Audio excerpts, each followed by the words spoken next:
From the forest moon of Endor to Hoth's icy surface, the Stormtroopers fight for the Emperor. But now we ask the question, will they fight for the Imperium? That's right, we're building none other than the Stormtrooper Corp from Star Wars. And make sure to stay to the end so you know how to bring this homebrew to your tabletop. Welcome to Homebrew Heresy, taking our favorite factions and characters and bringing them to life in Warhammer 40k. So let's get started by covering their origins and history. The Stormtroopers are the primary fighting force of the Galactic Empire. Recruited from worlds that were ravaged by the Clone Wars, many of these soldiers were personally trained by veterans of that conflict. And what's more, those same veteran clone troopers would later go on to become the officers and squad sergeants of the First Imperial Legions. No, not that legion, get out of here, lion! The Stormtrooper legions were a terrifying force across the galaxy. Be it aliens who refused submission or the misguided rebellion, the Stormtroopers showed no mercy.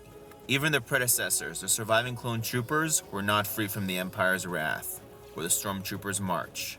And in case you guys didn't know, the Kaminoans, those Apple Store aliens that actually made the clone troopers, they actually tried to rebel against the Empire. And in case you guys haven't seen The Bad Batch, it's needless to say, it did not go very well. And honestly, it's really sad how bad the clones get it oftentimes. Either way though, for the last 19 years, the Stormtroopers crushed rebellion movements, criminal syndicates, and separatist worlds. All the while, the Empire's hold around the galaxy only tightened. The Battle of Yavin was meant to be the final nail in the rebellion's coffin and a true display of the Empire's hidden fortress. Too bad one farm boy got too lucky and ruined a perfectly good non-military battle station. But because the Stormtroopers are the best of the best, this little setback was not enough to end their reign. The battles of Hoth, Endor, and Jakku were proof of that. And if we want to include the post-Imperial era, the Stormtroopers not only survived the collapse of the Empire, but they thrived, going on to become the main fighting force of the Imperial Remnant and the new Galactic Empire respectively. Still wish they gave us a Code Geass style Star Wars anime instead of whatever the hell Ahsoka was though. But I think this is a pretty good overview so far, but we still aren't done gathering intel for this homebrew. Next up, we gotta cover their weapons, armor, and abilities. So let's get started by covering the greatest weapons the Stormtroopers have. And no, it's not the Blackwing virus. Tarkin, ever the ruthless military leader, developed a belief that fear was enough to keep people in line, which is not too far off from the philosophy Conrad and his edgelords had. Besides fear though, the Stormtroopers are also equipped with the E11 Blast Tech Blaster, the old reliable. This thing is meme to hell with how inaccurate it is because of the Stormtroopers, but honestly that's just rebel propaganda, especially because this thing is able to fire off 500 rounds at up to 300 meters in no time.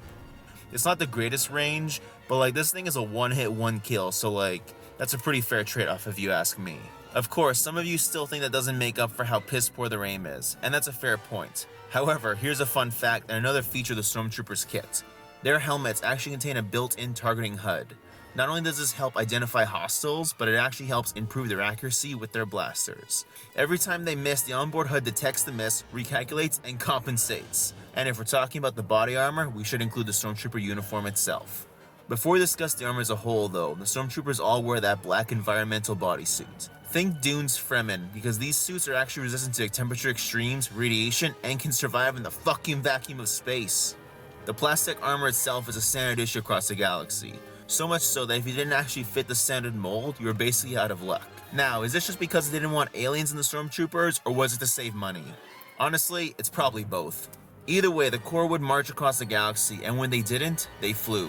The TIE fighters are the main form of aerial superiority, because, contrary to what the movies show, they are not meant for space combat. Their limited life support systems, screaming exhaust ports, and rapid-fire blasters. All these are meant to inspire terror and crush rebellion on underdeveloped worlds. But if we want to talk about orbital superiority, we can never go wrong with the Imperial Star Destroyers. These things are, if I remember right, the length of fucking New York, which really recontextualizes all those ships that got destroyed during the Battle of Endor. Though, if we're talking destruction, this wouldn't be a 40k video without mentioning Exterminatus somewhere. The Death Star is a moon-sized battle station capable of containing millions of Stormtroopers, and of course, this thing had the capacity to destroy an entire planet.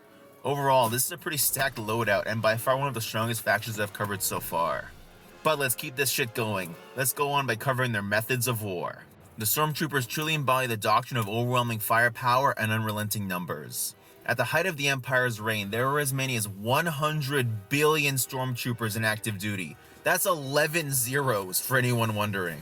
Moreover, as the primary military and peacekeeping force in the galaxy, the Stormtroopers are trained in urban warfare and zone control operations. Again, their insane numbers combined with their direct training by veteran clone troopers makes even a small squad of Stormtroopers a devastating asset. Adding on to that, much like their clone trooper predecessors, the Stormtroopers are armed and armored like a true galaxy-spanning force. From planetary variants like the insulated suits on ice worlds to massive walking tanks like the AT-ATs, the Stormtrooper Corps has access to everything an Imperial force could ever need. And to give Disney Star Wars some actual credit, Operation Cinder, an order that was given to the most fanatically devoted members of the Imperial Corps upon Palpatine's death. This order would see the complete incineration of multiple worlds and lead to the loss of billions of lives, all because Palpatine wanted to deny the rebellion anything worth occupying.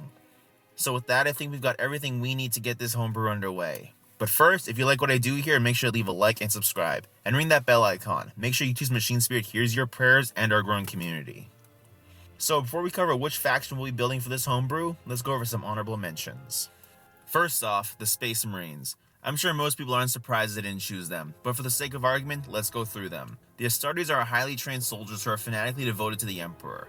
However, the Space Marines are also highly modified, genetically and chemically and cybernetically augmented. And while some elite variants of the Stormtroopers were modified, much like the Dark Troopers, those are the true exceptions and not the norm. But with that honorable homebrew out of the way, let's get to actually choosing the faction I did pick for this homebrew. And that being the Astra Militarum. The Imperial Guard, otherwise known as the Astra Militarum, are the main fighting force of the Imperium. While each world is trained in its own method of combat doctrine, they all share a standardized loadout and command structure. This means they can easily represent the Stormtrooper Corps on multiple levels. And just to get you guys hyped, let's cover some potential proxies and show you what I mean. For the standard Stormtrooper, a squad of Kriegers painted in ballsy white would be perfect. The uniform look, the impersonal helmets, and the World War aesthetic, perfect fit. But maybe you guys want to bring the Emperor to the field, to show the true power of the dark side. A Primaris Psycho would fit perfectly. I know this model isn't too strong, but considering what we see Palpatine actually do in the movies, it seems pretty fitting. But maybe you guys want something a little more tactical, a little more blue. While slightly heretical, it is what we do here after all. We could easily paint a Commissar blue and have them act as a Thrawn proxy. And I think that would just be pretty fucking sick. Just say he's like an abhuman or something, I mean that's what I'd be doing. And if you want to include some allied detachments, an Imperial Knight would make a brutally effective AT-AT stand-in. Or maybe a squad of Space Marines acting as proxies for the Dark Troopers like I mentioned before. Either way, I think we discovered a great bunch of proxies that we can use for this homebrew. So then, let's get started to covering what you need to buy to bring this army to your tabletop. And honestly, this is going to be a pretty interesting build for sure. As always, we'll be aiming for the 500 point mark, that way it's fast, easy, and affordable. As always, I like to look at the combat patrol of the army I'm homebrewing. This helps us save money as well as get our foot in the door for a bunch of models. And with the Astra Militarum having access to 2 boxes to choose from, I had some great options. Overall though, I knew I had to be the Krieg, and I trust I don't have to repeat myself as to why. Though, despite the advantages, this box does have a few major flaws. First off, it's barely only 300 points, coming in at close to 265. Adding on to that, there's only 10 Kriegsmen in this box, which is hardly selling the image of an overwhelming force. Luckily for us though, the Krieg Command Squad actually redeems this box, with perfect proxies for the Stormtrooper High Command. The 5 Death Riders can be stand-ins for the Endor Speeders, just on talons and hooves. And of course, the heavy cannons are great heavy blaster pieces. That being said though, even with all the enhancements, we're still just barely scratching 300 points. So this is where we're going to start adding to our list. First, we're going to add another squad of 10-man Kriegsmen. We'll use them to make a 20-man squad, that way we can better reflect the overwhelming numbers of the Stormtrooper army. This also gives us another 65 points to work with overall. And finally, to add to this army and to really sell the combined arms mentality we're going for a Leman Russ Eradicator. Not only does this give us exactly 500 points, but we've got a stacked list going on overall. And again, to go back to the potential proxies, just imagine what this army would look like when we include everything else I mentioned before. But consider this a challenge to all you guys who want to make it a 1,000 point list instead of a 500 one. Either way though, I'm excited to see you guys march this army into your tabletop. Now then, let's get to the homebrew. The Imperial Remnant is a sector of space far from the Imperium's reach. As a result, the ruling governor has fashioned himself an emperor in all but name, establishing his rule following a brutal successionist campaign which saw most of the border worlds destabilized. In this chaotic period, his oppressive and absolute control quickly brought peace and security to his infant empire. What's more, a growing cult dedicated to this emperor has taken root in the hearts and minds of the population. So much so, in fact, that many people believe the Imperium as it stands today is heresy. Moreover, threats greater to the Imperium itself now gather on the borders, preparing to feast. Many of the people live in fear of both the Imperium and the many other threats that gather at their borders. Yet the Imperial Remnant has two powerful weapons under its control. First is a Storm Legion, a zealous group of highly trained soldiers dedicated and indoctrinated into the cult of the Empire. They are guided by one and only order, and that is the complete and utter extermination of all threats, real or potential, to their Imperial regime. Secondly, and more terrifying, is the Warp Star. Created by the Mechanicus tech priest Tark 10 many centuries ago, its design was enough to see him sanctioned and declared a heretic. However, the new Emperor, the Empire's heir as he calls himself, has managed to orchestrate Tark 10's escape from execution. The Warp Star was designed to be as efficient as it was brutal. Built using a mix of Xenos and human technology, this device overwhelms planets with the raw wrath of the warp. Entire populations are mentally shattered and eventually driven to self-obliteration. A more cruel method of exterminatus Tark 10 could not envision. It was at the Battle of Algon that the weapon was first used. The Remnant Crusade, meant to recapture the sector, quickly came to a halt when the beachhead of their invasion was destroyed. Among the destroyed were some 20 million Imperial forces, a full Space Marine chapter, and around 1 billion non-combatants. What's worse, the Warp Star seems to also temporarily blind the Tyranids. Though for how long the Imperial Remnant can hold off reconquest or devour from the Tyranids is unknown. The new Emperor, however, seems to know something is on the horizon, and the balance of the galaxy will shift. Many supporters of this new Emperor argue that their glorious leader conspires with dark forces. Whatever the case, this purpose and truth is unknown.